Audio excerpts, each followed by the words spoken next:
here. Giancarlo, thank you. I'm good. All right. Is there anybody you didn't get to work with on this season? Like, if there's future seasons, like animation style, actor, somebody you just love to get on? Oh man, that's a good question. I mean, there's probably countless. Gosh, I'm trying to think if there's anyone specifically. Like I don't know, maybe some Wu-Tang Clan guys or something. Like that would be my selfish, maybe some hip hop artists that I like or something. But like it was like obviously a really cool collection of people that we got to work with for sure. You had so many. Oh, sorry. You had so many different writers. Can you talk a little bit about the process? I mean, are you reaching out to some friends you already know, saying, "Hey, would this be cool?" Did they hear about it and reach out to you, or is it something kind of less cool than that? Well, are you specifically talking about the writers? Writers, right? So or directors. The writer side was a little bit more Seth, Evan, and Eric sort of like reaching out to their friends, Okay. So that's where you're getting like Aisha Tyler writing one, and Awkwafina, and the Glazers and stuff like that. On the directing side, that was a little bit more me reaching out to just friends that I know that could do the job. And also, on all of these projects, there's a little bit of like, we need to find someone and everyone's busy. So, there's a couple people that I met for the first time on this show. But yeah, drawing from my kind of, I've been doing this almost 25 years now. So I know people. If there is a season 2, could any of the episodes in season 2 be a continuation of some of the stories of the season 1, like the kids that murdered their parents? Right. I guess a follow up on that. What do you think? Or is it gonna be fresh I would stories? certainly. I mean, yeah, I would like. I wouldn't mind telling the further adventures on all 8 of them. Like, I think there's a way to do that. Especially that one because like Ghost survives. The narrator also survives. So I don't know if it's Ghost and the narrator hanging out or doing something. I also thought it was kind of interesting that Homelander looked a little, upset that he couldn't kill Ghost. So there's a little animosity there. But yeah, like that would be fun. I think I could also see if we were to do a season 2 that we'd completely wipe the slate and do 8 or more or completely original things. So I'm sort of waiting to see what everyone wants to do. But I think if I had a vote, I would definitely revisit at least some of them. You've worked on a lot of different projects in your life. Is there one that, if you could somehow sneak that project into like a Boys style episode? It's funny. Okay, now I have to sort of think of I could almost see like a Boys take on everything that I've done. If there was like a really evil avatar, that kind of uses blood bending to mutilate people, that would be probably the Boys Diabolical version of that. But then also, Star vs. Forces of Evil was a really like wackier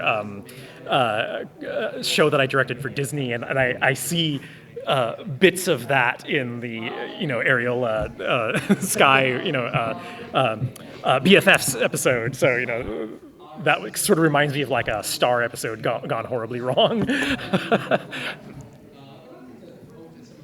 Well, when, I asked him about the one that Andy Samberg wrote, right? And because I don't know if you guys know that there's a really huge reaction online about that one. I've seen, yeah. Yeah. I mean, as I told him, one of the women, she was just in tears as she was talking about it. Oh my gosh, like a YouTube review or something? Yeah. And so, but I mean, it's just that powerful, and all these things are just that powerful.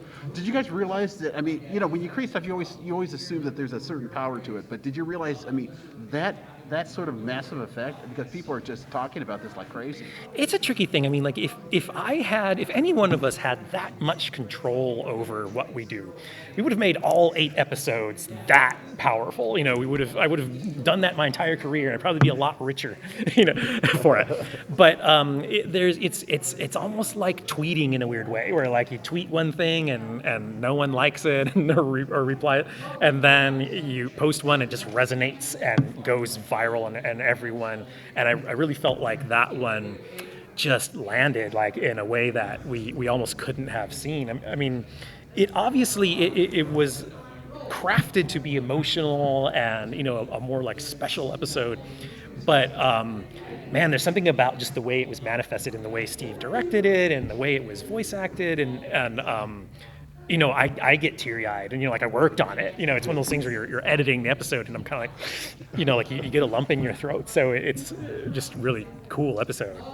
Was that the plan from the start to have maybe one that's a little bit more kind of humorous, and one's a little bit more emotional, one that's a little bit more action, or? It's really interesting because, as I understand it, they had reached out to the celebrity writers and said, what would you come up with? And it just happens to break down that about half of them are funny and half of them are more dramatic. There's a little that are a bit of both. I'm assuming that when they reached out to Andy Samberg, they were like, oh, he'll do a wacky one for us. Yeah. But he had expressed that, he really wanted to do something dramatic. And I feel for him because I think, as a fellow creator, it's easy to get typecast, and he just wanted to do something emotional and dramatic, and there's barely a joke in the whole thing, and he did an amazing job. One thing we brought up was the fact that Amazon allowing you guys to pretty much do sounds like whatever you want. Right. How freeing is it to work with a company that's allowing you to do that, where a lot of them just like will pull back the rein? No, you can't do that. You can't do this. You can't do that. I'm so thankful. I mean, I've been oftentimes the guy in the back of the room at animation studios going, guys, can we please not dumb this down? Can we not talk down to the viewers? I'm always trying to age it up or mature it up and make it just a little bit more smarter, a little bit more sophisticated. And this is almost like a complete extreme the other way, where it's just like anything you want, anything, And if anything, we probably might have gotten notes had we not pushed it far enough. So it was very freeing. In some ways, a little intimidating though, because it's like, I think sometimes being in that comfort zone of like, well, clearly we can't show a character, this is in children's entertainment. We can't show a character smoking. We can't show you can't show blood or gore. We can't show nudity. Now that we can, how much, how much is crossing the line? How much is entertaining? How much is at a point where you go, oh, I can't look at this anymore. So that was, challenging. If you had your compound V and you could get any superpower to help you work on these shows, what would it be?